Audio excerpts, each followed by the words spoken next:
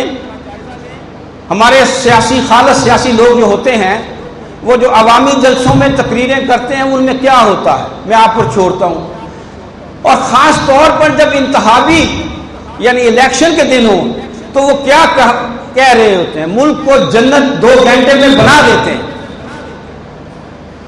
یعنی جھوٹ در جھوٹ جو ہوتا ہے، لہذا ہمارا ملک اس لحاظ سے بڑا کمزور ہے۔ اس میں کسی میں فرق نہیں میں کرتا، کوئی 19-20 کا فرق ہوگا، کوئی زیادہ بولتا ہوگا، کم بولتا ہوگا۔ دوسرا میں نے عرض کی تھی کہ عہد شکنی اور عہد نبھانا یہ بھی اخلاقی اقدار ہے، تو اس کا ایک ہی مثال کافی ہے۔ ہمارے صدر محترم فرماتے ہیں، اگر کسی کو ان کے لیے محترم کا لفظ پسند نہ آئے تو میں معذرت چاہتا ہوں، کہ وعدہ کوئی قرآن و حدیث ہے، کسے توڑا نہیں جا سکتا۔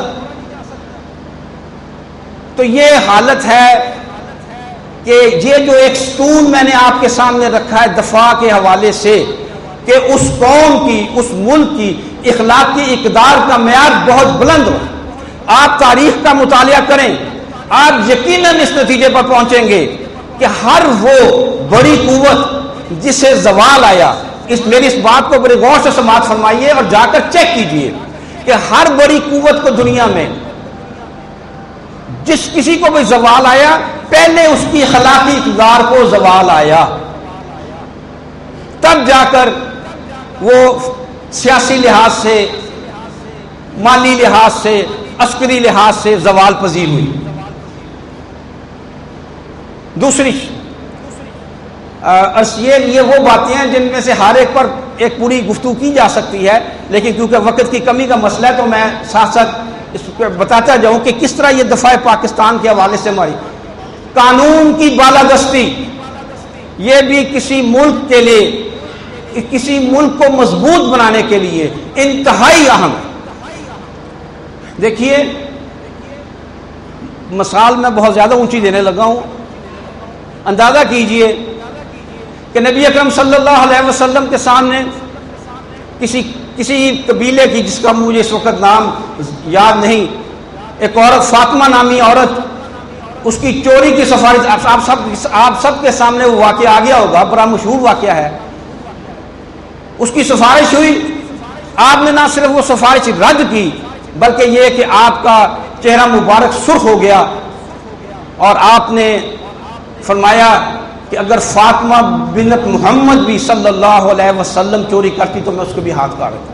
یہ ہے قانون کی بالادستی، یہ ہیں وہ چیزیں جو کسی ملک کی بنیادوں میں پڑتی ہیں، تب وہ وہی کام کرتے ہیں جس طرح آپ آج لوہا یا آئرن وغیرہ جو ڈالتے ہیں بنیادوں میں اور سمجھتے ہیں ہم ایک مضبوط عمارت تعمیر کر رہے ہیں. وہ کسی بھی ملک کی دفاع کے لیے بہت اہم چیزیں ہیں. یہ تو باہر میں نے بہت اونچی بہت بڑی مثال دے دی.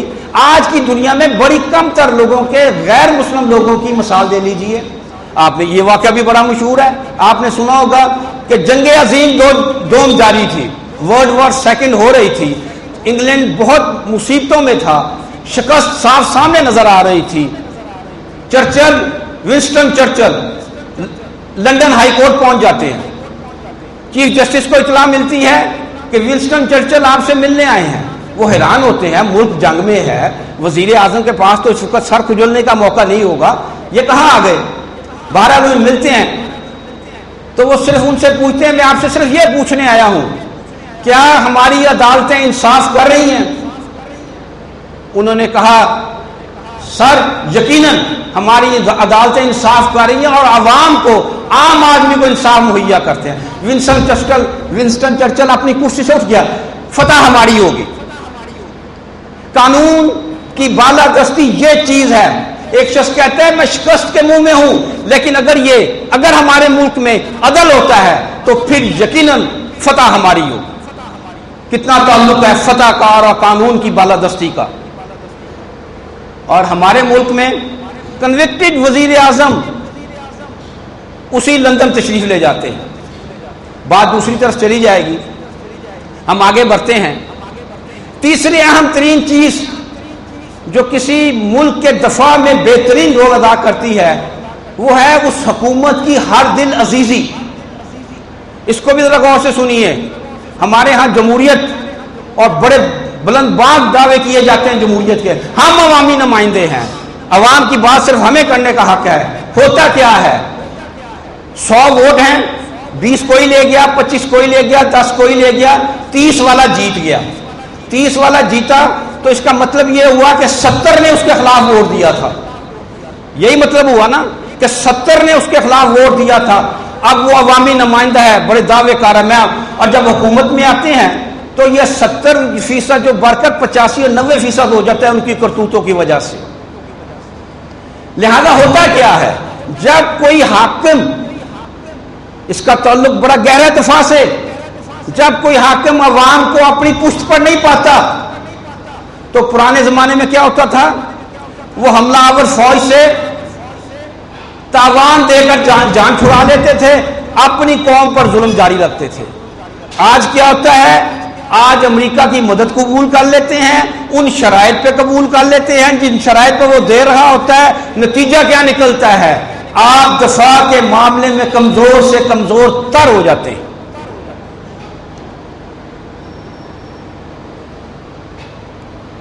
چوتھی چیز، حکمت عملی اور منصوبہ بندی کا فقدان. جس قوم میں حکمت عملی اور منصوبہ بندی کا فقدان ہوگا اس قوم کا بھی دفاع کبھی مضبوط نہیں ہو سکتا. اس میں شاید میں آپ کو چند مثالیں زیادہ دے دوں. 1965 کی جنگ لڑی ہم نے. آج تک قوم کو دھوکہ دیا جاتا ہے اور کہا جاتا ہے کہ ہم نے اس میں فتح حاصل کی اور یوم دفاع منایا جاتا ہے. حقیقت کیا تھی اس کی؟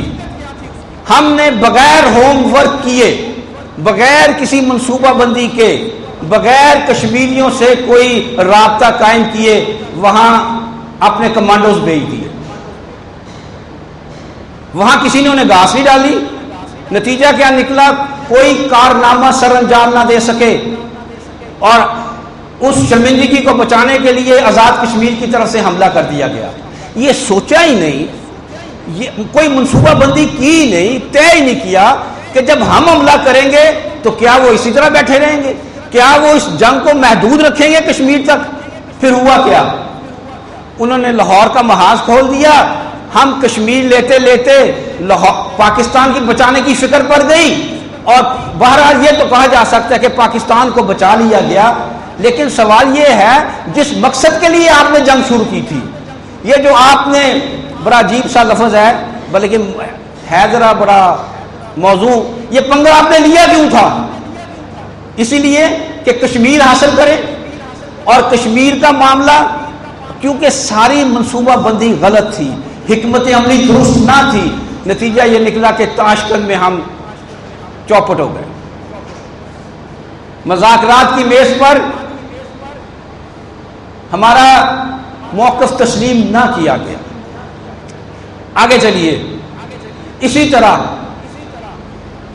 1984 میں سیاہ چین پر تو گویا انہوں نے قبضہ کیا تھا اور آج تک ہم وہ واپس نہیں لے سکے۔ 1999 میں ہم نے کارگل کر دیا، انتہائی اہمکانہ حماقت امیز لفظ بہت چھوٹا ہے جس طرح یہ منصوبہ تیار کیا گیا۔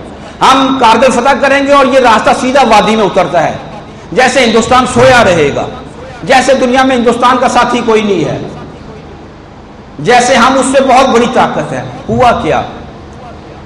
جس ذلت امیز طریقے سے پھر ہم نے اس وقت کے وزیر اعظم کو، اور یہ خالص کا میں سمجھتا ہوں یقیناً اس پہ سیاسی قیادت کا بھی قصور ہوگا، لیکن زیادہ امکان یہ ہے کہ فوج نے یہ منصوبہ بنایا اور پھر جب دیکھا کہ ذلت امیز شکست ہو رہی ہے، ہندوستان نے بڑی بری طرح ری ایکٹ کیا، امریکہ مکمل طور پر اس کی پشت پر آیا، اس نے اسے ٹیکنالوجی وائز مدد بھی کی، اور ان جگہوں پر چن چن کر شدید بمباری ہوئی جن جگہوں پر ہمارے فوجی یا مجاہد جو کچھ بھی تھے۔ لہٰذا ہم نے امن کی بھیک مانگی، واشنگٹن جا کر مانگی، یک طرفہ طور پر مانگی، اور خوب ذلت اور رسوائی۔ لہٰذا ملک کے دفاع کے لیے حکمت عملی اور منصوبہ بندی بہت ضروری ہوتی ہے، اس کے بغیر کام چلتا۔ یہی نہیں کہ ایسے جو ہے وہ آگے بڑھ جائیے اور پیچھے کا کوئی فکر نہ ہو کہ بعد میں دشمن کس طرح ری ایکٹ کرتا ہے، دشمن کے ری ایکشن کو ایزی لینا۔ اب آئیے اس طرف کہ اس وقت ان وجوہات کی بنا پر نہ ہمارے پاس اخلاق کا معاملہ ہے، اخلاقی سطح پر ہم بلند ہیں، جیسا کہ میں نے آپ کو صدر کا مقولہ سنا دیا، نہ یہاں قانون کی بالادستی ہے۔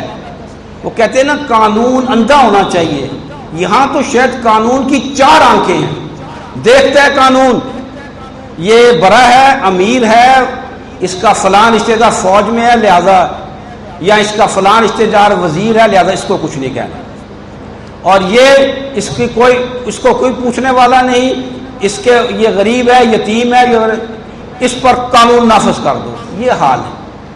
بہرحال ان وجوہات پر آج کیا معاملہ ہے؟ آج نیٹو سپلائی ہمارے گلے کی ہڈی بنی ہوئی ہے، اور اسی پر پہلے بات کرتے عرض کر دوں، یہ میری ذاتی رائے ہے، غلط ہو سکتی ہے۔ نیٹو سپلائی کھولنے سے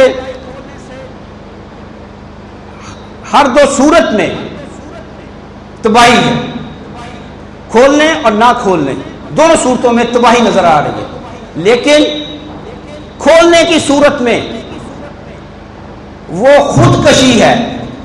خودکشی کا مطلب ہوتا ہے آپ اپنے آپ کو خود مار رہے ہیں اور آپ مرتے وقت گناہ کر رہے ہیں، حرام موت مر رہے ہیں، لہذا آگے بھی بخشش کا کوئی معاملہ نہیں ہے۔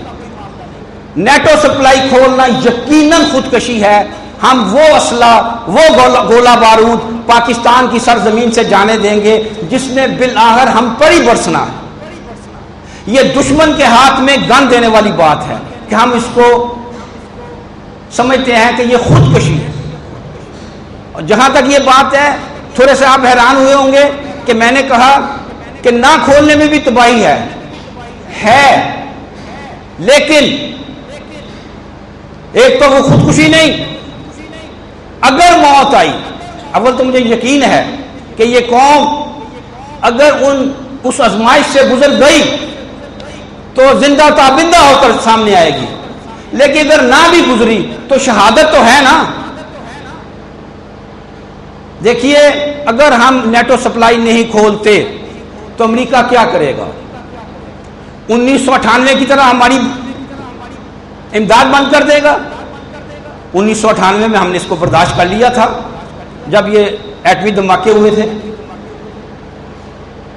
آج اگرچہ ہماری صورتحال دیکھیے نا بہت کمزور ہے، اس لیے ہماری برداشت کا بہت بڑا امتحان ہے۔ ایک آدمی گھرے سے 20-25 فٹ پیچھے کھڑا ہے، اس کو دھکا دے کر گھرے میں گرانا کچھ مشکل ہوگا۔ ایک آدمی گھرے کے کنارے پر کھڑا ہے، اس کو آپ دھکا دیں گے تو آپ کو بڑی آسانی رہے گی اس کو گھرے میں گرانے کے لیے۔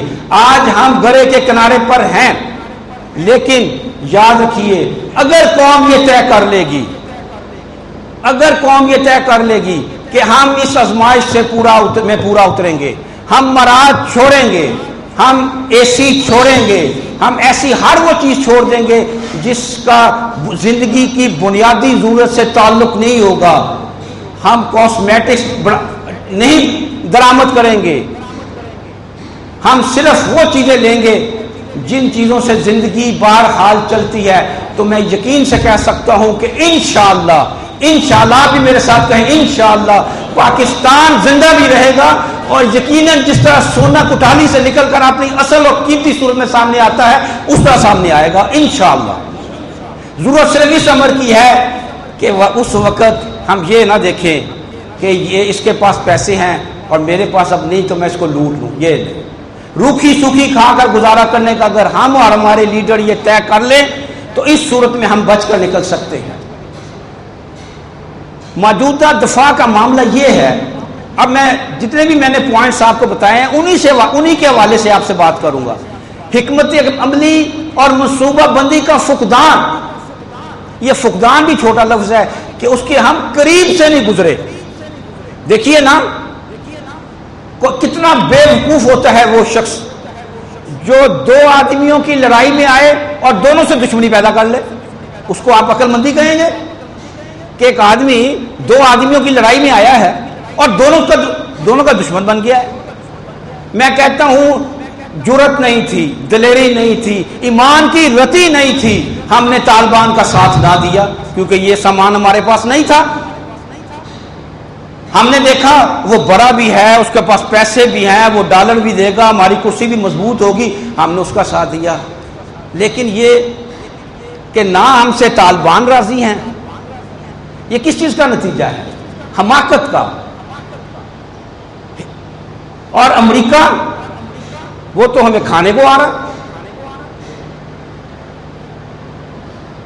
اور آج یہ صورتحال ہے کہ دونوں ہمیں دشمن سمجھتے ہیں، دونوں ہمیں پرایا سمجھتے ہیں۔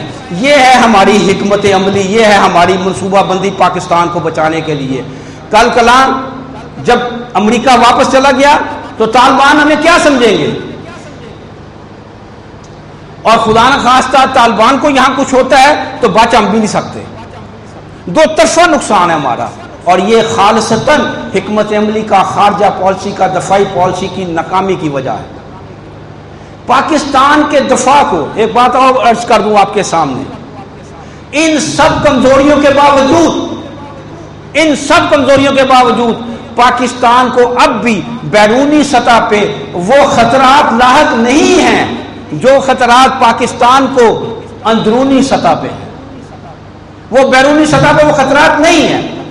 بھارت ہماری طرف کبھی نہیں آنکھ اٹھا کر دیکھے گا جب تک یہ ایٹمی اسلحہ آپ کے پاس ہے۔ امریکہ آپ کی طرف پر کبھی حملہ نہیں کرے گا، یہ بھی لکھ لیجئے، امریکہ آپ پر کبھی حملہ نہیں کرے گا جب تک اس کے 1,30,000 سپاہی جو ہیں وہ افغانستان میں موجود ہیں۔ کبھی حملہ نہیں کرے گا، نہ بھارت حملہ کرے گا، نہ امریکہ حملہ کرے گا، بچیں گے پھر نہیں ہم۔ وجہ داخلی انتشار ہمارا اس وقت ہمارے لیے سب سے بڑا بم ہے، اور جو پھٹ کر بلوچستان میں کیا ہو رہا ہے کسی تفصیل میں جانے کی ضرورت ہے؟ کراچی کا معاملہ یہ بن گیا ہے کہ 15-16 ٹارگٹ کلر کی اب کوئی خبر خاص نمایاں ہو کر نہیں آتی، یہ روٹین بن گئی ہے۔ انتہا دیکھیے، لیاری ایک علاقہ ہے، کتنی آبادی ہوگی اس کی؟ 4 یا 5 یا 6 لاکھ، مجھے صحیح پتہ نہیں، میں نہیں سمجھتا اس سے زیادہ ہو۔ حکومت سے وہ فتح نہیں ہو سکا، حکومت نے جرائم پیشہ لوگوں کے سامنے ہتھیار ڈال دیے ہیں، اور اس کے ساتھ ساتھ کہا ہے کہ فی متاثر، ہر متاثر کے لیے 5 لاکھ روپیہ دیا جائے گا۔ یعنی حکومت اندرونی سطح پر، داخلی سطح پر امن و امان قائم رکھنے میں اتنی کمزور ہو چکی ہے، اتنی کمزور ہو چکی ہے کہ وہ اپنے ملک کے شہر کا ایک کونا وہاں امن بحال نہیں کر سکتی۔ پختونخوا یہ تو پٹھانوں کا علاقہ ہے، یہ آپ سے نہیں سنبھالا جا سکے گا۔ اگر امریکہ کا ساتھ نہیں دیتے تب بھی وہاں تباہی ہے، اگر طالبان کا ساتھ نہیں دیتے تب بھی وہاں تباہی ہے۔ لیکن نیٹو سپلائی روک کر ایک وقت کے مطابق آپ امریکہ کو وہاں سے بھگا تو سکتے ہیں، اور میں نے یہ آپ سے عرض کر دی ہے کہ یہ کوئی امکان نہیں ہے کہ امریکہ کل براہ راست حملہ کر کے پاکستان کو اس طرح تباہ و برباد کر سکتا ہے۔ وہ اس میں جو اگر دنیاوی سطح پر طاقت کا توازن دیکھا جائے تو کر تو سکتا ہے، لیکن وہ اس وقت بہت بڑی مصیبت میں پھنسا ہوا ہے۔ اس کا 1.25 لاکھ فوجی وہاں ہے، پاکستان اور کچھ نہ کر سکے گا تو وہ 1.25 لاکھ فوجی تو مار دے گا۔ امریکہ تک پاکستان کے میزائل نہیں پہنچتے، افغانستان کے فوجی چھاؤنیوں تک تو پہنچتے ہیں، لہذا امریکہ بھی نہیں ہم لگا۔ ضرورت کس امر کی ہے اس وقت پاکستان کے دفاع کے لیے کہ اندرونی سطح پر امن قائم کیا جائے، اندرونی سطح پر بھرپور کوشش کی جائے کہ پاکستان میں امن قائم ہو۔ اور یہ امن جو ہے یہ یقینی طور پر حکومت کا اس میں مین رول ہونا چاہیے، لیکن حکومت ایسا کام کرتی نظر نہیں آتی۔ لہٰذا یہ کام پاکستان ہمارا ہے، میرا ہے، آپ کا ہے، لہٰذا اس کے لیے ہمیں اٹھنا پڑے گا، ہمیں کوشش کرنی پڑے گی امن اس ملک میں، اس کے ملک میں داخلی طور پر امن لایا جائے۔ میں یہ سمجھتا ہوں کہ داخلی طور پر امن کیسے آئے گا، اور پاکستان کی نظریاتی بنیادیں مستحکم کرنے سے پاکستان کا دفاع کس درجے بہتر ہو جائے گا، اس حوالے سے ہمارے میرے سینئر ساتھی گفتگو فرمائیں گے۔ تو میں اسی پر قناعت کرتے ہوئے، اس پر کفایت کرتے ہوئے سمجھتا ہوں کہ کچھ نہ کچھ ٹوٹی پھوٹی زبان میں آپ کی خدمت میں چند باتیں رکھ سکا، اور ان کا لبے لباب یہ ہے کہ جنگ صرف میدان جنگ میں نہیں لڑی جاتی، دیانتداری، ایمانداری، انسان، یعنی یہ وہ باتیں ہیں جو ابھی بصیرت انسان ہیں، بصیرت مسلمان ان کا بڑا آگے درجہ ہے۔ اخلاقیات کے معیار انسانی درجے پہ ہیں، وہ بھی ہمیں ان کا ہے، لیکن یہ کہ مسلمان کے اخلاقی معیار اس کا کیا معاملہ ہے؟ جب تک ہم وہ نہیں اپناتے ہم پاکستان کا دفاع نہیں کر سکیں گے۔ پاکستان کے دفاع کے لیے یہ سب کچھ بہت ضروری ہے۔ وآخر دعوانا ان الحمد للہ رب العالمین۔ شکریہ مرزا ایوب بیگ صاحب۔ مرزا صاحب نے جو اہم باتیں ہمیں بتائی ہیں وہ واقعتاً بڑی فکر انگیز ہیں۔ بلا شبہ عام طور پر جب دفاع کا ذکر آتا ہے تو بات فوجی دفاع کی طرف جاتی ہے، لیکن بیگ صاحب نے بالکل صحیح فرمایا کہ فوجی دفاع سے زیادہ اہم اخلاقی اقدار کی سطح پر کسی قوم کا مضبوط ہونا ہے، اور ہم اخلاقی اعتبار سے بالکل دیوالیے ہو چکے ہیں۔ نحمدہ و نصلی علی رسولہ الکریم، اما بعد فاعوذ باللہ من الشیطان الرجیم، بسم اللہ الرحمن الرحیم۔ قال تبارک و تعالی ضرب اللہ مثلا قریۃ کانت آمنۃ مطمئنۃ یاتی رزقها رغدا من کل مکان فکفرت بانعم اللہ فاذاقها اللہ لباس الجوع والخوف بما كانوا یصنعون۔ صدق اللہ العظیم۔ حضرات، آج کے اس سیمینار کا عنوان دفاع پاکستان مگر کیسے، اس کے ایک پہلو پر مجھے بھی گفتگو کرنی ہے، اسی کے لیے میں آپ کے سامنے حاضر ہوں۔ مجھ سے پہلے مرزا ایوب بیگ صاحب جس طرح پاکستان کے دفاع کا نقشہ کھینچ رہے تھے تو میرے ذہن میں آ رہا تھا کہ یہ موقع جو ہے پھر پاکستان کے دفاع کا نہیں ہے بلکہ پاکستان کے بچانے کا ہے۔ اس لیے کہ کوئی چیز ہو، موجود ہو تو اس کا تو دفاع بھی کیا جا سکتا ہے۔ ہمارے ہاں اگر نظریہ اور اخلاقیات اور انصاف اور اس کا یہ حال ہے، امانت اور دیانت اور وعدے کے وفا کرنے کے یہ حال ہے، تو پھر یہ قوم تو شاید زندہ قوموں میں شمار ہونے کے قابل بھی نہیں۔ بہرحال اس وقت جو صورتحال پاکستان کی ہے اس میں ایک نقطہ نظر ہمارے حکمرانوں کا ہے، آسودہ حال طبقات کا ہے، کھاتے پیتے لوگوں کا ہے، جن کے ہاتھ میں زمام اقتدار ہے ان کا ہے، اور ایک نقطہ نظر کچھ عوام کا ہے۔ عوام میں کچھ لوگ ابھی ایسے ہیں جن کا تعلق مذہب سے ہے، نماز روزے سے ہے، وہ اللہ کو مانتے ہیں، اللہ کے رسول کو مانتے ہیں صلی اللہ علیہ وسلم، کچھ مسجدوں کو آباد کرتے ہیں، کچھ دینی شاعر کا اہتمام کرتے ہیں، اور انہی میں سے کچھ ایسے ہیں، اقل قلیل بہت تھوڑے لوگ ہیں جو مذہبی ایکٹیوسٹ کہلاتے ہیں، دینی سرگرمیوں کو بحال رکھے ہوئے ہیں، جو دین کے دفاع کے لیے حرمت رسول کہیں توہین رسالت ہو میدان میں نکل آتے ہیں، پاکستان کو کوئی خطرہ لاحق ہو میدان میں نکل آتے ہیں، ملکوں کو خطرہ لاحق ہو میدان میں نکل آتے ہیں، اور نکلتے دین کے نام پر۔ یہ ایک عنصر ہے ہمارے ملک میں جو اس بات کی علامت ہے اور اس بات کی امید ہے کہ وہ نظریہ جس کی بنیاد پر پاکستان بنایا گیا تھا اور پاکستان وجود میں آیا تھا، اس نظریے کی کوئی رمق ابھی ہماری قوم میں باقی ہے، وہ نظریہ پورے طور پر مرا نہیں ہے۔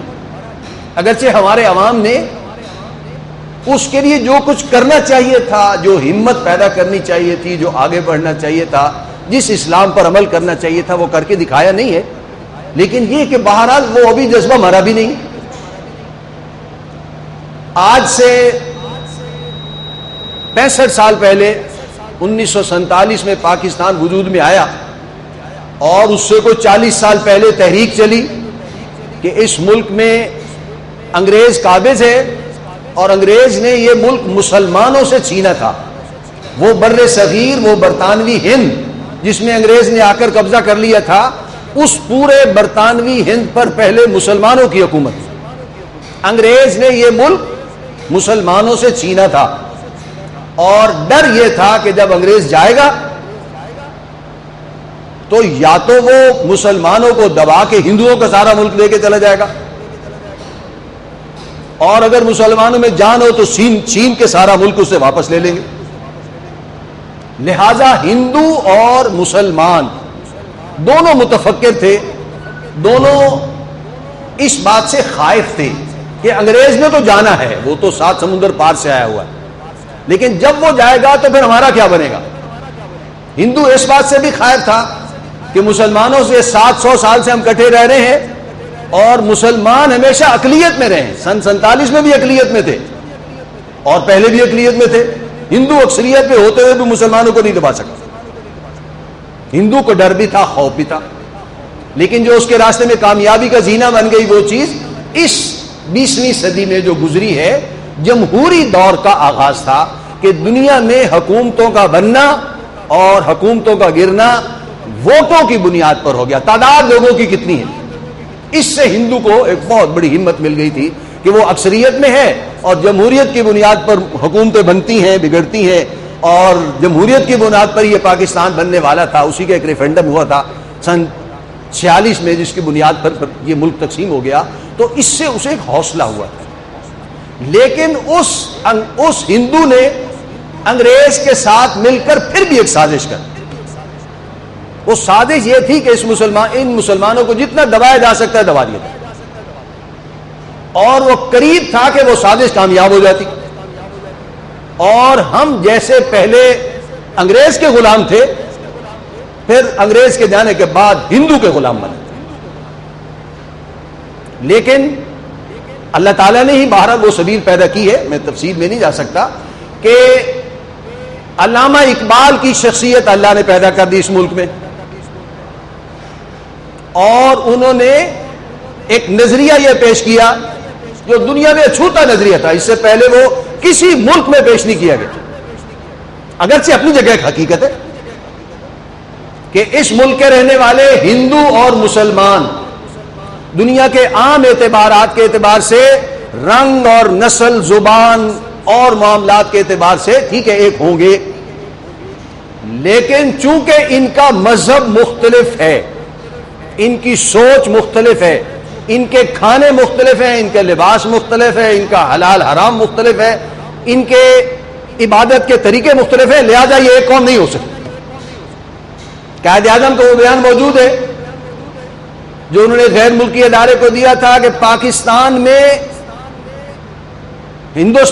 پاکستان اس دن وجود میں آ گیا تھا جس دن ہندوستان میں پہلا شخص مسلمان ہوا تھا، کہ وہ ایک اور نظریہ اس نے قبول کر لیا تھا. اور نظریہ ہے تو پھر جیسے ہی وہ لوگ بڑھے تو ان لوگوں کے لیے ایک علیحدہ وطن درکار. وہ نظریہ کیا تھا؟ آج شاید ہم اس نظریے کو یاد بھی نہیں کر سکتے. 65 سال ہو گئے، 2 نسلیں آ گئی ہیں پاکستان میں جو جانتی بھی نہیں ہے کہ ہندوستان اور پاکستان جب تقسیم ہوا اور برطانیہ یہاں سے روانہ ہو گیا تھا، اس وقت سوچ کیا تھی، حالات کیا تھے، آپس کے ایک دوسرے کے بارے میں جو ہے وہ خدشات کیا تھے، جس کی بنیاد پر ہم نے یہ ملک بنا دیا تھا. آج تو ہمارے ہی حکمران ہیں جنہوں نے اسی بھارت کو جو ہے موسٹ فیوریٹ نیشن قرار دے رکھا. دنیا میں سب سے زیادہ پسندیدہ قوم اور ملک جو ہے وہ بھارت. لیکن آج وہ امن کی آشا ہے، وہ ہندوستان سے دوستی ہے، وہ سکھوں سے دوستی ہے، وہ نہ معلوم کتنے روپ دھارے ہوئے ہے. لیکن سن 47 کے آپ حالات پڑھ کر دیکھیں، آپ کو اس امن کی آشا اور موسٹ فیوریٹ نیشن کے جو تصور ہے اس کا کوئی 100واں حصہ بھی نظر نہیں آیا. پاکستان بنتے وقت جب تبادلہ آبادی ہو رہا تھا اور ادھر سے ہندوستان کے میں مسلمانوں کو ادھر آنا تھا اور یہاں سے ہندوؤں کو ادھر جانا تھا، تو یہاں سے تو ہندو بخیر و عافیت جا رہے تھے. پہلے ہنگامے مسلمانوں نے نہیں کیے، وہاں سے جو مسلمان آ رہے تھے ان کو مارا گیا. تفصیلات پڑھیں، ہر 14 اگست کے دن جو چھپتے ہیں خصوصی اشاعتیں اخباروں کی اور رسائل کی، اس میں وہ فوٹو بھی آتے ہیں اور تفصیلات بھی آتے ہیں. بلا شبہ لاکھوں لوگ قتل ہو گئے، لاکھوں عزتیں لٹ گئی، لاکھوں عورتیں جو ہیں انہوں نے خودکشیاں کر لی. گھریلو گھر میں پہلے، آج کل تو موٹریں ہیں، پہلے کنویں ہوتے تھے گھروں میں، کنووں میں چھلانگیں لگائیں اپنی عزت بچانے کے لیے، اور جو روانہ ہو چکے تھے ان کو راستے میں مار دیا گیا. بہت بچ کر قلیل تعداد میں لوگ آئے، لاکھوں کی تعداد میں لوگوں نے جانے دی ہیں اس راستے میں، قربانیاں دی ہیں.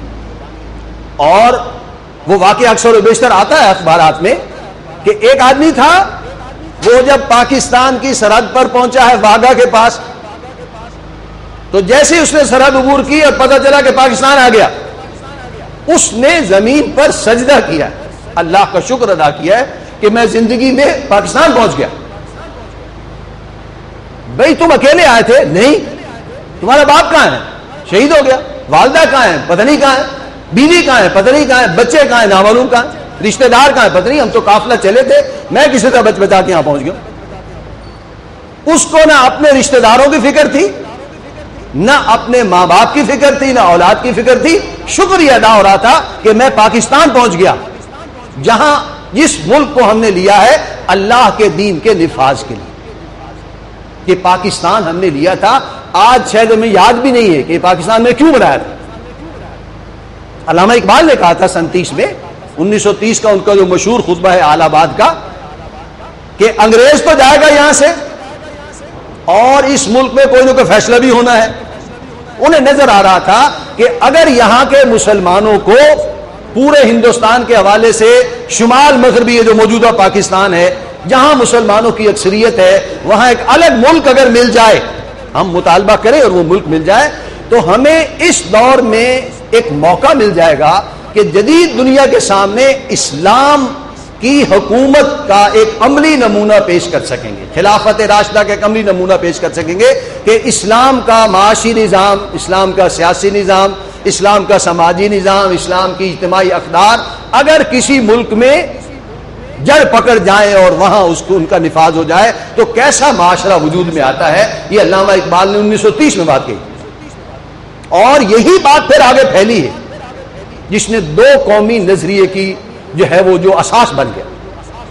آج ہمیں اندازہ نہیں ہے کہ یہ دو قومی نظریہ جو ہے اس کی ہندو کتنی مخالفت کر رہا تھا اور مسلمان اس کو کیوں پروموٹ کر رہے تھے، ہمیں اندازہ نہیں ہے۔ آج سے ہم نوجوان نسل ہماری یہ بھی اندازہ نہ کر سکتی کہ دو قومی نظریہ ہوتا کیا۔ ہندو قوم ایک الگ قوم ہے، ان کی سوچ الگ ہے، ان کے کھانے الگ ہیں، ان کے حلال حرام الگ ہے۔ چند مثالیں کافی ہیں۔ ان کے کھانے الگ ہیں، ان کے ہاں گائے کا پیشاب سب سے زیادہ پاک چیز دنیا میں شمار ہوتی ہے، ان کے ہاں پیک ملتا ہے، آج بھی ملتا ہے۔ ابھی ہندوستان سے جب یہ موسٹ فیوریٹ نیشن قرار دے رہے تھے، نوائے وقت نے اداریہ لکھا تھا کہ وہاں سے تو چیزیں آئیں گی، اس میں گائے کا پیشاب پیک ملتا ہے، وہ کھانے پہ چھڑکتے ہیں، گھر میں چھڑکتے ہیں، کچن صاف کرتے ہیں، گھر کی صفائی کرتے ہیں، دعوت کا سامان سجاتے ہیں، مہمانوں کے لیے اس کے لیے گائے کا پیشاب چھڑک رہے ہوتے ہیں۔ یہ ان کے لیے سب سے زیادہ پاکیزہ چیز، پوتر۔ تو وہ قوم اور ہماری سوچ ایک ہے۔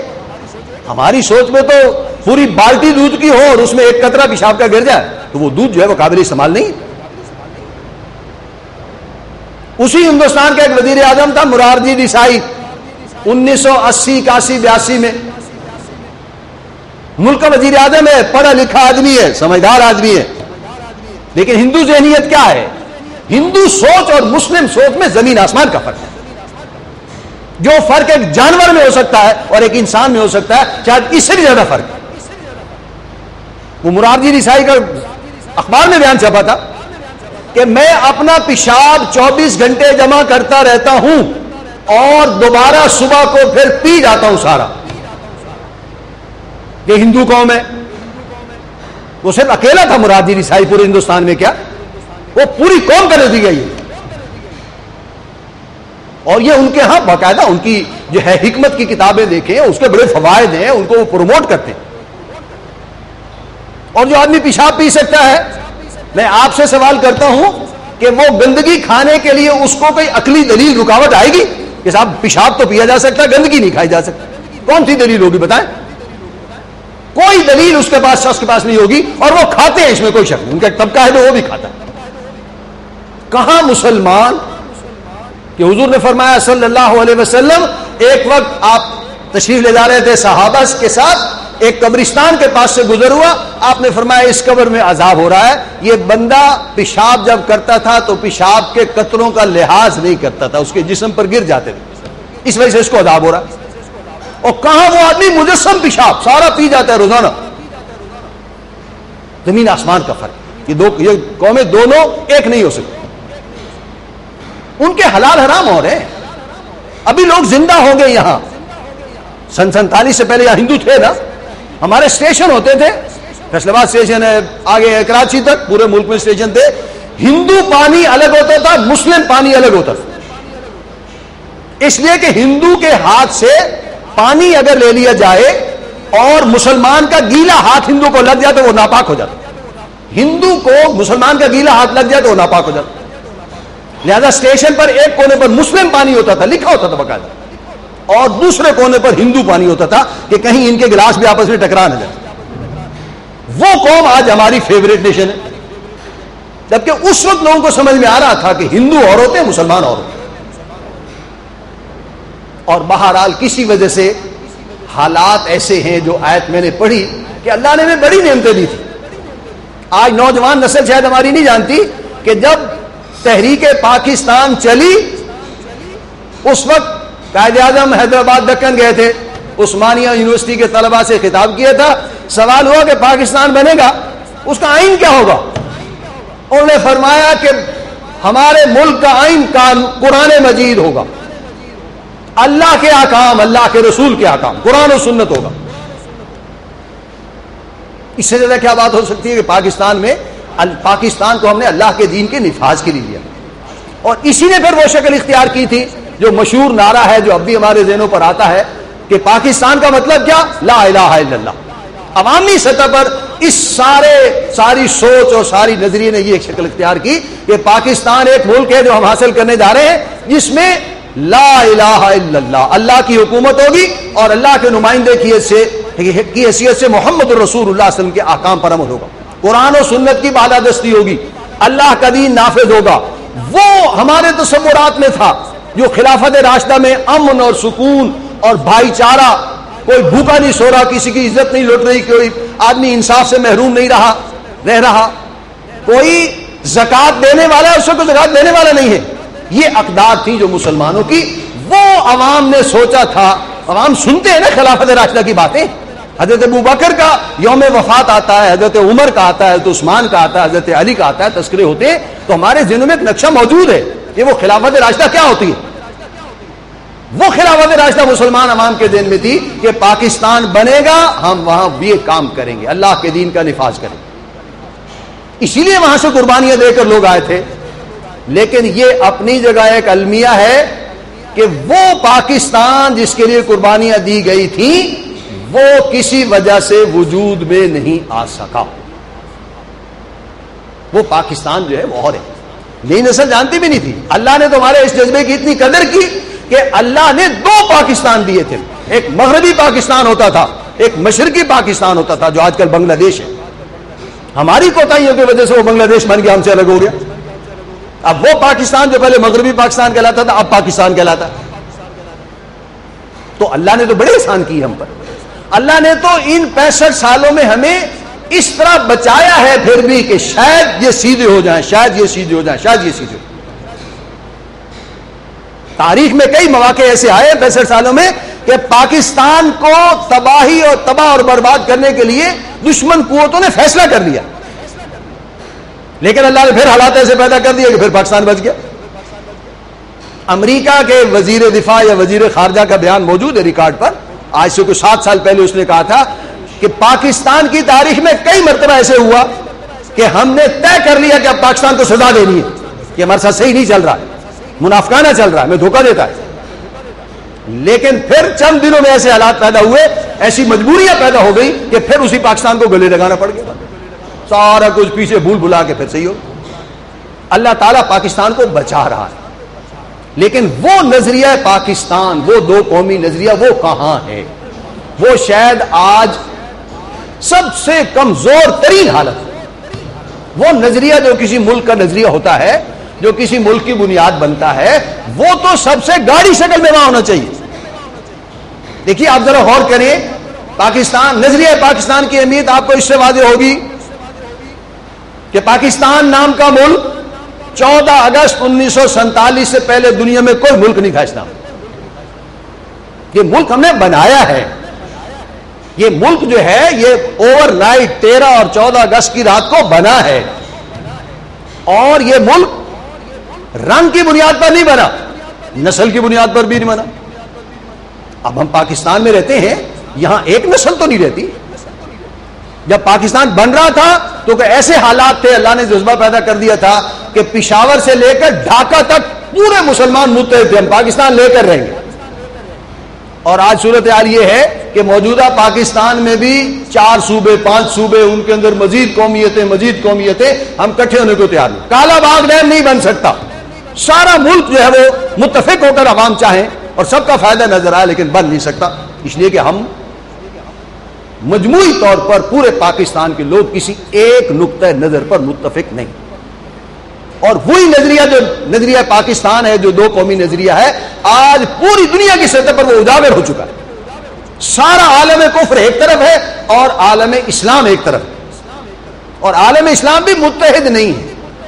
مصر والے مار کھا رہے ہیں، لیبیا والے مار کھا رہے ہیں، دشمن اکیلا کر کے میں مار رہا، پاکستان مار کھا رہا ہے، عالم اسلام سارا دیکھ رہا ہے. لیکن اللہ تعالیٰ کچھ ایسی مدد کر رہا ہے. بہرحال یہ بات اپنی جگہ اہمیت رکھتی ہے کہ ہم پاکستان کے لوگ، یہ پاکستان، خطہ پاکستان، اور اس کے ساتھ وہ افغانستان کے کچھ سرفرے لوگ ہیں، مسلمان ہیں، طالبان ہیں، ان کے آپس میں کیا تعلقات ہیں؟ حکومتی سطح پر تو شاید کوئی تعلقات نہیں ہوں گے، لیکن عوام کے دل کٹھے دھڑکتے ہیں باہر۔ پاکستان کے جو سرگرم دینی سوچ رکھنے والے لوگ ہیں، ان کے دل میں تو ہے جذبہ پہ پاکستان میں اسلام نافذ ہونا چاہیے۔ ان کے دل یقیناً طالبان کے ساتھ دھڑکتے ہیں کہ اگر کسی طرح افغانستان میں اسلام کا نفاذ ہو جائے تو ہمارے لیے اس خطہ پاکستان میں بھی اسلام کا نفاذ چلو قدرے آسان ہو جائے گا، ایک مثال تو بن جائے گی نا۔ وہ ہماری کچھ مدد کریں گے، ہم ان کی مدد کریں گے، دشمن کو جو ہے وہ یہاں سے نکالنے میں مدد مل جائے گی، دشمنوں کے پنجے سے اور ان کی گرفت سے نکلنا ہمارے لیے آسان ہو جائے گا۔ لیکن یہ ہے کہ آج وہ اسلام جس کی بنیاد پر ہم نے پاکستان بنایا تھا وہ کس حال میں ہے، یہ سوچنے کی بات ہے۔ وہ پاکستان جو ہم نے اسلام کے نام پر بنایا، اور دیکھو اللہ نے اتنے قرائن اس کے لیے جمع کر دیے، اللہ نے تو ایسے حالات پیدا کر دیے کہ اندھا آدمی بھی دیکھ لے کہ یہ ملک پاکستان کے لیے بنایا جا رہا۔ عام آدمی کو شاید یہ اندازہ نہیں ہے، اس لیے کہ وہ نظریہ پاکستان اور تاریخ پاکستان اور دو قومی نے وہ سارے ہمارے بچوں کے نصاب سے بھی نکالا جا چکا ہے۔ اب علامہ اقبال کی نظمیں بھی شامل نہیں ہمارے نصاب میں۔ علامہ اقبال بھی آج کی مغرب کی اصطلاح میں دہشت گرد ہے، وہ مذہب کی بات کرتا ہے، وہ جہاد کی بات کرتا ہے، وہ کہتا ہے چین و عرب ہمارا، ہندوستان ہمارا، مسلم ہم وطن ہے سارا جہاں ہمارا۔ یہ تو دہشت گردی ہے، یو این او کی اصطلاح ہے آج کل، اور امریکہ کی اصطلاح ہے۔ لہذا آج پاکستان کے اسکولوں میں بھی علامہ اقبال کا کلام نہیں پڑھایا جا رہا، اور کچھ پڑھایا جا رہا۔ تو سوچنے کی بات یہ ہے کہ اللہ نے جو قرائن ہمیں دیے تھے، 13 اگست سن 47 اور 14 اگست کی درمیانی رات جب 13 ختم ہوئی ہے، 12:01 ہوا ہے، اس وقت پاکستان کا اعلان ہوا۔ کراچی سے وہ اعلان ہوا تھا کہ یہ ریڈیو پاکستان ہے، پہلے آل انڈیا ریڈیو کہلاتا تھا، اعلان ہوا کہ ریڈیو پاکستان ہے۔ کتنے لوگوں نے اللہ کا شکر ادا کیا تھا۔ وہ رات آپ کو معلوم ہے کون سی رات تھی؟ اکثر لوگوں کو نہیں معلوم، وہ لیلۃ القدر تھی، 27ویں رمضان، جو اکثر لوگوں کے نزدیک لیلۃ القدر ہوتی۔ لیلۃ القدر نزول قرآن کی رات ہے اور نزول پاکستان کی رات۔ اللہ نے کیسا جوڑ ملا دیا؟ عام سے عام آدمی بھی نتیجہ نکال سکتا ہے کہ پاکستان کا قیام قرآن مجید کے ساتھ نکتی ہے۔ نزول قرآن اور نزول پاکستان کا مقصد ایک ہی ہے۔ پاکستان کا مطلب کیا؟ لا الہ الا اللہ۔ اس ملک میں اس قرآن کو نفاذ کو ممکن بنانا ہے، اسی لیے اللہ نے یہ دو چیزیں اکٹھی کر دی، یہ قرآن سادین کر دیا۔ اور اسی طرح آگے کئی مثالیں کس طرح اللہ نے بچایا ہے پاکستان، لیکن آج ہم اس کا اندازہ نہیں کر سکتے۔ بانیان پاکستان میں سے قائد اعظم کے بے شمار بیانات ہیں، علامہ اقبال کا پورا کلام بھرا پڑا کہ پاکستان کیسے ہوگا، ہم کیا چاہتے ہیں، اس ملک میں علیحدہ وطن ہوگا تو ہماری خواہشات کیا ہے، ہماری سوچ کیا ہے، ہماری امنگیں کیا ہے۔ تا خلافت کی بنا دنیا میں ہو پھر استوار، لا کہیں سے ڈھونڈ کر اسلاف کا قلب و جگر۔ اور انہوں نے کہا ہے جواب شکوہ میں جو اشعار ہیں کہ وقت فرصت ہے کہاں، کام ابھی باقی ہے، نور توحید کا اتمام ابھی باقی ہے۔ اور کی محمد سے وفا تو نے تو ہم تیرے ہیں، یہ جہاں چیز ہے کیا لوح و قلم تیرے ہیں۔ تم محمد سے وفا قدم بھر لو صلی اللہ علیہ وسلم، تم مسلمان بن جاؤ، تم توبہ کر لو، تم اللہ کے راستے پر آ جاؤ، تم اللہ کی نافرمانی چھوڑ دو، اللہ تعالیٰ تمہاری غیر مشروط مدد کرنے کو تیار ہے۔ ان تنصروا اللہ ینصرکم، قصور تو ہمارا ہے، کام تو ہم نہیں کر رہے، پہلا قدم تو ہم نہیں اٹھا رہے۔ اللہ تو فرماتے ہیں تم میری طرف ایک قدم آؤ میں 10 قدم آتا ہوں، تم چل کر آؤ میں دوڑ کر آتا ہوں۔ اللہ تو مدد کرنے کو تیار ہے، لیکن ہم ہی اللہ کی مدد قبول کرنے کو تیار نہیں ہے۔ امریکی مدد قبول ہے، لیکن یہ کہ اللہ کی مدد قبول کرنے کو تیار نہیں ہے، یہ ہماری سیاہ بختی ہے، بدبختی ہے، کم بختی۔ سوچنے کی بات یہی ہے کہ پاکستان کے دفاع میں سب سے زیادہ قیمتی، سب سے زیادہ اہم بات یہ ہے کہ وہ نظریہ پاکستان جس کی بنیاد پر یہ بنا تھا، اس نظریے کو کا احیاء چاہیے، وہ جذبہ پیدا کرنے کی ضرورت ہے۔ وہ جذبہ پیدا ہوگا اس کو پھر آگے بڑھانے کی ضرورت ہے۔ اس وقت صرف نام کے مسلمان بھی ووٹ دے کر پاکستان کے حق میں جو ہے وہ کام آ گئے، لیکن آج پاکستان کے دفاع کے لیے نام کے مسلمان کام نہیں آ سکتے. آج تو عمل کرنے والے مسلمان کام آئیں گے، اس لیے کہ نام کے مسلمان تو 18 کروڑ موجود ہیں. اگر نام کے مسلمانوں سے پاکستان کا دفاع ہو سکے، نام کے مسلمانوں سے پاکستان مضبوط ہو سکے، نام کے مسلمانوں سے پاکستان کا دنیا کے اقوام میں عزت سے نام لیا جانے ممکن ہو، تو پھر وہ عزت ہمیں مل جانی چاہیے. لیکن صرف پاکستان کیا، دنیا میں 1.5 ارب مسلمان ہیں اور پوری دنیا میں 60 کے قریب آزاد مسلمان ممالک ہیں، لیکن عزت نام کی کوئی چیز مسلمان ملکوں کو حاصل نہیں. اسرائیل ملک ہے، کل 1.5 کروڑ ہے پوری دنیا میں، 1 کروڑ 30 لاکھ یا 1 کروڑ 50 لاکھ. ایک یہودی کے مقابلے میں 100 مسلمان ہیں، لیکن مسلمانوں کے پاس کوئی عزت نہیں ہے، جبکہ یہودیوں کو دنیا کی بہرحال کوئی کام دنیا کا اہم ہو ہی نہیں سکتا جس مشورے میں یہودی شامل ہے. بلکہ اس سے بھی آگے بڑھ کر کہا جا سکتا ہے کہ جس میں یہودیوں کا فائدہ نہ ہو وہ کام ہو ہی نہیں سکتا. نہ امریکہ پالیسی بنا سکتا ہے، یا یو این او کوئی قرارداد پاس کر سکتی ہے، نہ کوئی اور بڑا ملک جو ہے وہ کوئی فیصلہ کر سکتا ہے جو یہودیوں کے مفادات کے خلاف. تو آج سوچنے کی بات یہ ہے کہ ہم پاکستان کے رہنے والے اپنی خودی پہچان او غافل مسلمان، ہمیں اپنی ایسی سوچ پیدا کرنی چاہیے، ماضی کی طرف جھانک کر دیکھنا چاہیے کہ ہم کون ہیں، ہم کہاں سے آئے ہیں. آج ہم تاریخ نہیں پڑھتے.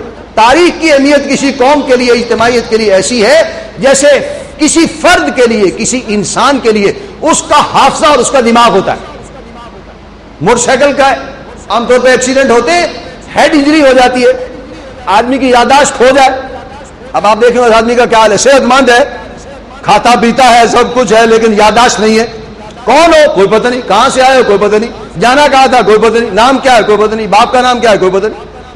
آج پاکستانی قوم کا یہی حال ہے. ہم تاریخ نہیں پڑھتے. تاریخ بھول جائے کوئی قوم تو اس کی حالت اسی طرح ہے جیسے کسی آدمی کی یادداشت ہو جائے. ہم کون ہیں کوئی پتہ نہیں. پاکستان کس لیے بنا تھا کوئی پتہ نہیں. علامہ اقبال نے کیوں جو ہے وہ پاکستان کے لیے جو ہے وہ خطبہ اعلی آباد دیا تھا کوئی پتہ نہیں. قائد اعظم نے کیا کہا تھا کوئی پتہ نہیں. قربانیاں کیوں دی تھی کوئی پتہ نہیں. جو مہاجر ہیں وہ اپنے باپ نانا جان دادا جان سے پوچھے نا کہ ہمارا علاقہ تو ادھر جلندھر تھا، دہلی تھا، پانی پت تھا، کرنال تھا، کہیں اور تھا، ہم یہاں کیوں آ گئے؟ وہ آپ کو بتائیں گے کہ جناب وہ یہ وجہ تھی، نعرہ لگا تھا کہ پاکستان کا مطلب کیا لا الہ الا اللہ، اس لیے ہم آ گئے تھے. پھر سوال ہوگا کہ وہ کہاں ہے پاکستان، وہ لا الہ الا اللہ کہاں ہے؟ تو پھر پتہ چلے گا کہ کوئی کوتاہی ہوئی ہے. جس کام کے لیے آئے تھے وہی کام نہیں ہوا. لیکن آج ہم یہ سب کچھ بھول چکے ہیں. پاکستان تو بن گیا، لیکن پاکستان بننے کے بعد ہر کوئی اپنے مفادات کی جنگ میں لگ گیا. دنیا بناؤ، عیش کرو، بس پلاٹ حاصل کرو، یہ کرو وہ کرو، دنیا بناؤ. پاکستان بننے کے بعد، پاکستان بنتے وقت فیصلہ آباد کیا تھا؟ ہوں گے لوگ آپ میں سے جو یہاں کے رہنے والے وہ جانتے ہوں گے کہ فیصلہ آباد سن 47 میں کیا تھا، 50 میں کیا تھا، آج کیا، کتنی ترقی ہو گئی، 100 گنا بڑھ گیا ہوگا. لیکن جس کام کے لیے ملک بنایا تھا، جس کام کے لیے ہجرت کر کے آئے تھے، جس کام کے لیے وطن چھوڑ کر یہاں لوگ آئے تھے، قربانیاں دی تھی، وہ کام ادھورا نہیں پڑا، جوں کا تو نہیں پڑا. وہ کام جو ہو گیا تھا وہ بھی ختم ہو جائے. تو حضرات ٹھنڈے دل سے غور کرنے کی ضرورت ہے کہ دفاع پاکستان تو کرنا ہے. ہم اس ملک میں رہنے والے ہیں. اس ملک کی کشتی ڈوبے گی تو ہم بھی ڈوب جائیں گے، اور کشتی تیرے گی تو ہم بھی تیرتے رہیں گے. یہ حدیث میں مثال ہے کہ کسی اجتماعیت کی مثال جو ہے ایک کشتی اور ایک سمندری جہاز جیسی ہوتی ہے. لیکن اگر یہ جہاز، آج ہم صرف نظریہ پاکستان کو الگ کر کے اگر دفاع پاکستان کا تذکرہ کرتے ہیں تو اس کا مطلب تو یہ ہے سیدھا سیدھا کہ سوئس اکاؤنٹس کو کوئی نہ چھیڑے بس. اور امریکی جو امداد آ رہی ہے ہم جو ان سے معاہدے کریں اس پر بھی کوئی تنقید نہیں ہونی چاہیے صاحب. اور جو کرپشن ہے، جو جتنا بڑا کرپٹ آدمی ہے وہ اتنا ہی زیادہ عہدہ ہوتا ہے. جج جو ہے، حکومت، ہمارے جج، ہماری عدلیہ جس آدمی پر انگلی رکھ دیتے ہیں کہ یہ بہت بڑا کرپٹ آدمی ہے اس کو نکال دو، اس کو اتنا بڑا عہدہ مل جاتا ہے. اگر اس پاکستان کا دفاع کرنا ہے تو ہم اس میں حصے دار نہیں. پہلے اس پاکستان کا قبلہ درست کرنا ہوگا. پہلے اس پاکستان کے بارے میں سوچنا ہوگا کہ وہ کون سا پاکستان ہے جس کا ہم دفاع کرنا چاہتے ہیں. وہ بانیان پاکستان کا پاکستان ہے جو اس کا ہم دفاع کرنا چاہتے ہیں. وہ پاکستان ہے جس کے لیے ہمارے آباء و اجداد نے قربانیاں دی تھی, جس کے لیے پاکستان کا مطلب کیا, لا الہ الا اللہ کا نعرہ لگا تھا, جس کے لیے جو ہے وہ پشاور سے لے کر اور بنگال تک سارے مسلمان ایک تھے, متحد تھے, ایک نعرہ تھا. دیکھو جو لوگ ہندوستان میں رہ گئے, ٹھیک ہے وہ پاکستان نہیں آ سکے کسی وجہ سے, لیکن اقلیت کے علاقوں میں تھے. وہ پاکستان بنا جہاں اکثریت میں مسلمان تھے. انہیں پتا تھا 47 سے پہلے بھی کہ پاکستان صرف ان علاقوں میں بنے گا جہاں مسلمان اکثریت میں. انہیں پتا تھا پنجاب, سندھ, سرحد, ادھر بنگال, وہاں بنے گا. یہ جو دہلی کا علاقہ ہے اور اس علاقے, یہاں تو پاکستان بننے کا امکان ہی نہیں تھا, اس لیے کہ مسلمان وہاں اقلیت میں ہیں. لیکن وہاں کے لوگوں نے زیادہ بڑھ چڑھ کر حصہ لیا تھا پاکستان کی تحریک میں. انہوں نے تو جب ووٹ دے دیا پاکستان کے حق میں, قربانی دے دی, زور لگا دیا, انہوں نے تو اپنا فرض ادا کر دیا. انہوں نے وہ اپنا فرض ادا کر کے, فرض کفایہ ان کی طرف سے ادا ہو گیا, وہ بوجھ ہمارے کاندھوں پر رکھ دیا جو اس پاکستان کے رہنے والے ہیں. لیکن آج ہم نہ اپنا فرض ادا کر رہے ہیں, نہ ان لوگوں کی طرف سے جو ہم پر فرض عائد ہوا وہ ادا کر. پورے بر صغیر کے مسلمانوں کی طرف سے, مسلمانان پاکستان, ہم 18 کروڑ مسلمان اس ملک کے, وہ ذمہ دار ہیں کہ ہم نے قربانیاں دی تھیں. تمہیں ایک علیحدہ وطن لے کر دیا تھا, ہم تو ہندوؤں کے رحم و کرم پر ہیں ہندوستان میں, ہم تو ہمیں ستا رہے ہیں, آئے روز مسلم کچھ فسادات ہوتے ہیں, ہم نے تمہیں ایک الگ وطن لے کر دے دیا تھا, تم نے کیا کیا. باقی قیامت کے دن ان سے کم پوچھا جائے گا, ہم سے زیادہ پوچھا جائے گا. تو دفاع پاک, یہ ملک جس کام کے لیے بنا ہے وہ مشن بہت اہم تھا, اس میں کوئی شک نہیں, وہ مقصد بہت اہم تھا, لیکن اس مقصد کو تازہ کرنے کی ضرورت ہے, اس مقصد کو یاد کرنے کی ضرورت ہے, اس کی اہمیت کو اجاگر کرنے کی ضرورت ہے. اس کا طریقہ کار کیا ہوگا یہ ایک الگ موضوع ہے جو آج کے صدر مجلس صاحب کے سامنے رکھیں گے. میں اسی پر اپنی گفتگو ختم کر رہا ہوں کہ نظریہ پاکستان کی بہت اہمیت, اور وہ دو قومی نظریہ تھا کہ ہم مسلمان ہیں, وہ غیر مسلم. مسلمان اور غیر مسلم کبھی ایک قوم نہیں ہو سکتی. ہماری سوچ الگ ہے, ہمارے رہن سہن الگ ہے, ہماری اقدار الگ ہے, ہمارا لباس الگ ہے, ہماری عبادات الگ ہے, ہماری عبادت گاہیں الگ ہیں. ان کی سوچ اور اقدار اور عبادت گاہیں اور کھانے پینے کے طریقے حلال حرام الگ ہے. ہم الگ ہیں, وہ الگ ہیں. وہ نظریہ جو سن 47 میں صرف بر صغیر میں تھا, وہ عالمی سطح پر اجاگر ہو چکا. ساری دنیا میں مسلمان ایک طرف ہے اور غیر مسلم قوتیں ایک طرف ہیں, اور وہ برسرے پیکار ہیں. آج اگر ہم فیصلہ کر لیں تو اللہ تعالی ہماری مدد کرے گا, اور لازماً مستقبل پاکستان کا ہے, مستقبل مسلمانوں کا ہے. حدیثوں میں ہے کہ قرب قیامت میں دوبارہ اسلام ساری دنیا پر غالب آ جائے گا. اس کا نقطہ آغاز انشاءاللہ اسی ملک سے ہونے والا ہے. لیکن کاش ہم اپنے حصے کا کام کریں, کاش ہم اپنے گریبان میں منہ ڈال کر دیکھیں, کاش ہم اپنی ذمہ داریاں ادا کریں, کاش اپنی اولاد کو بتائیں, گھر والوں کو بتائیں, محلے داروں کو بتائیں, نوجوان نسل کو بتائیں کہ ملک ہم نے کیوں حاصل کیا تھا. اگر یہ بات ہم کر سکیں تو یقیناً دنیا میں بھی کامرانی ہے اور آخرت میں بھی کامرانی ہے. اللہ تعالیٰ مجھے اور آپ کو ان باتوں کی سمجھ اور ان پر عمل کی توفیق عطا فرمائے.